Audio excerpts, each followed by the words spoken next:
Áudio 7 do livro Autobiografia de Madame Guyon. Capítulo 5. Quanta compaixão pelos pecadores. Assim que chegou à casa, meu pai ficou muito enfermo. Ao mesmo tempo, minha mãe se encontrava indisposta em outra parte da casa. Fiquei completamente sozinha com ele, disposta a prestar-lhe todo tipo de ajuda que estivesse ao meu alcance e dar-lhe todos os sinais solícitos do mais sincero afeto. Não tenho dúvida de que minha diligência lhe agradava muito. Fazia as tarefas mais subalternas, sem que ele percebesse, dedicando-lhe tempo quando os empregados não estavam por perto. Também para mortificar-me a mim mesma, para assim dar a devida honra ao que disse Jesus Cristo, de que ele não havia vindo para ser servido, mas para servir. Quando meu pai fazia-me ler para ele, eu o fazia com uma devoção tão sincera que ele se surpreendia. Eu me recordava das instruções que minha irmã me havia dado e das orações e louvores em alta voz que havia aprendido. Ela me havia ensinado a louvar-te, ó meu Deus, em todas as tuas boas obras. Tudo que eu via convidava-me a render-te honra. Se chovia, eu desejava que cada gota se convertesse em amor e louvores. Meu coração alimentava-se sem dar-se conta de teu amor, e meu espírito incessantemente ficava absorto ao lembrar-se de ti. Eu parecia concordar e participar de todo o bem que se fazia no mundo, e havia desejado poder unir o coração de todos os homens para que te amassem. Este hábito enraizou-se em mim com tal força que o mantive durante minhas maiores divagações. Minha prima não me ofereceu pouca ajuda ao apoiar-me nestes bons sentimentos. Muitas vezes estive com ela e a amava, pois cuidou muito de mim e tratou-me com muita doçura.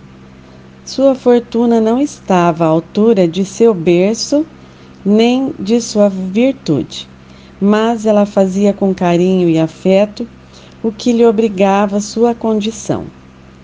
Minha mãe começou a ficar enciumada, temendo que eu amasse muito mais a minha prima e muito pouco a ela. Ela que me havia deixado em meus primeiros anos aos cuidados de suas criadas e desde então, por minha própria conta, só exigia que eu estivesse em casa. Não querendo mais preocupar-se, ela agora me fazia estar sempre com ela e nunca me permitia estar com minha prima, senão com grande relutância. Minha prima adoeceu. Minha mãe aproveitou aquela ocasião para enviá-la para casa, o que foi um duro golpe, tanto para meu coração como para essa graça que começava a aflorar em mim. Minha mãe era uma mulher muito virtuosa. Foi uma das mulheres mais caridosas de sua época. Não só dava sobras, mas até o que faltava em casa. Os necessitados nunca foram esquecidos.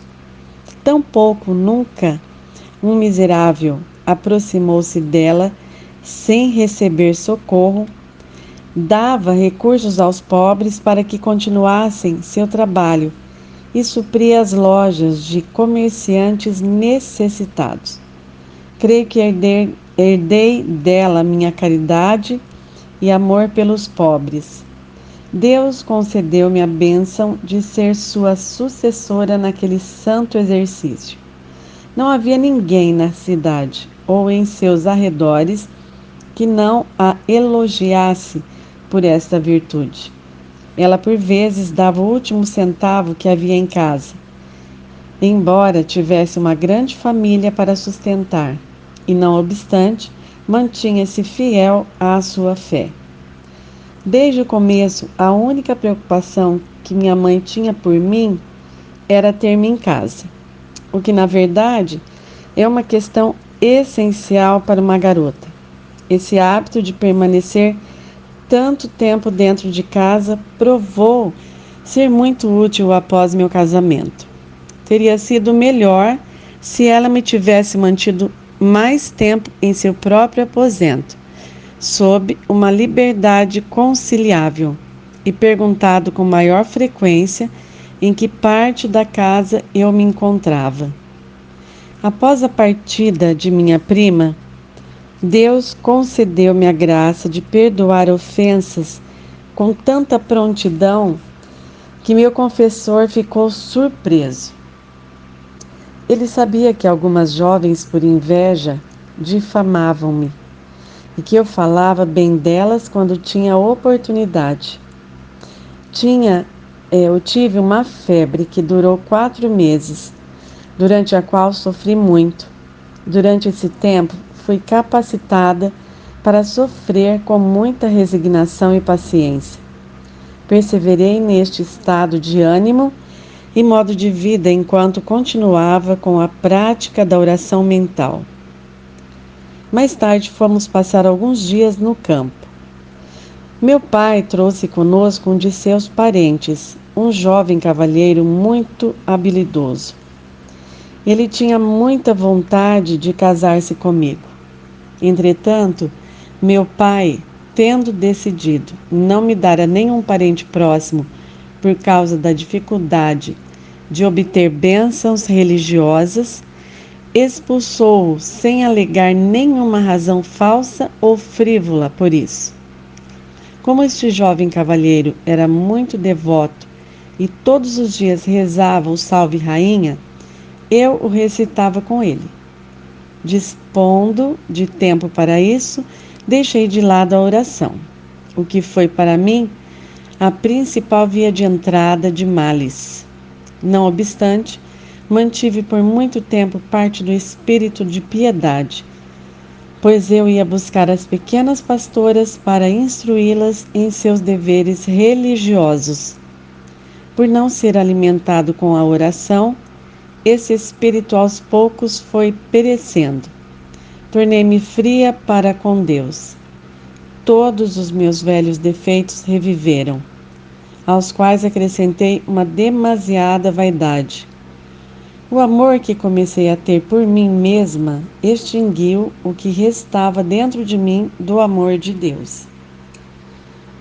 Não abandonei por completo a oração mental, sem pedir permissão ao meu confessor. Eu lhe disse que achava melhor recitar o Salve Rainha todos os dias do que praticar a oração. Não tinha tempo para ambas as coisas. Não via que isso era um estratagema do inimigo para afastar-me de Deus, para enredar-me nas armadilhas que havia preparado para mim. Dispunha de tempo suficiente para ambas, pois não tinha outra ocupação a não ser aquilo que eu mesma a mim atribuía. Meu confessor foi sincero sobre a questão. Por não ser um homem de oração, ele deu seu consentimento em favor de meu próprio mal. Oh, meu Deus, se todos soubessem o valor da oração, a grande vantagem obtida pela alma quando conversa contigo e de que consequência é para a sua salvação, iriam aplicar-se a ela. É uma fortaleza na qual o inimigo não pode entrar. Ele a pode atacar, assediar, criar confusão perto de suas muralhas, mas enquanto permanecermos fiéis e mantivermos nossos postos, ele não poderá causar-nos dano algum. Instruir as crianças que a oração é tão necessária quanto sua salvação é igualmente um requisito. Infelizmente, acredita-se que basta dizer-lhes que há um céu e um inferno, que elas devem esforçar-se para evitar o último e obter o primeiro. Não obstante, não se lhes ensina o caminho mais fácil, e mais curto de chegarem a Ele. O único caminho que leva ao céu é a oração. Uma oração de coração que todos são capazes de fazer e não os raciocínios que são os frutos do estudo, nem o exercício da imaginação, que ao encher a mente de objetos delirantes, raramente a acalma. Em vez de incendiar o coração de amor por Deus, deixam-no frio e lânguido.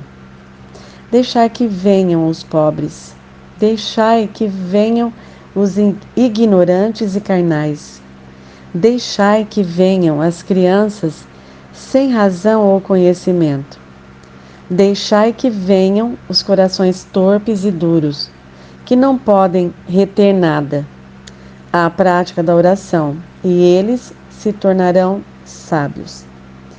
Vós, grandes sábios e ricos, não tendes um coração capaz de amar o que é do vosso próprio proveito e odiar o que serve para a vossa destruição? Amai ao bem soberano, odiai todo o mal, e sereis verdadeiramente sábios. Quando amais alguém, é porque conheceis as razões do amor e suas definições? De certo, não. Amais porque vosso coração foi feito para amar o que considera afável. Certamente sabeis que não há nada mais precioso que Deus no universo. Não sabeis que Ele vos criou e que morreu por vós?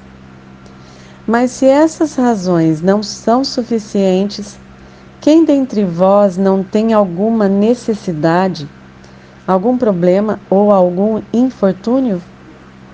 Quem dentre vós não sabe expressar sua dor e implorar por socorro? Vinde, pois, a esta fonte de todo o bem, sem vos queixardes a fracas e impotentes criaturas, que não podem ajudar-vos. Vinde à oração. Apresentai diante de Deus os vossos problemas. Suplicai sua graça e, acima de tudo, suplicar para que possais amá-lo. Ninguém pode eximir-se a si mesmo de amar, pois ninguém pode viver sem um coração, nem o coração sem amor.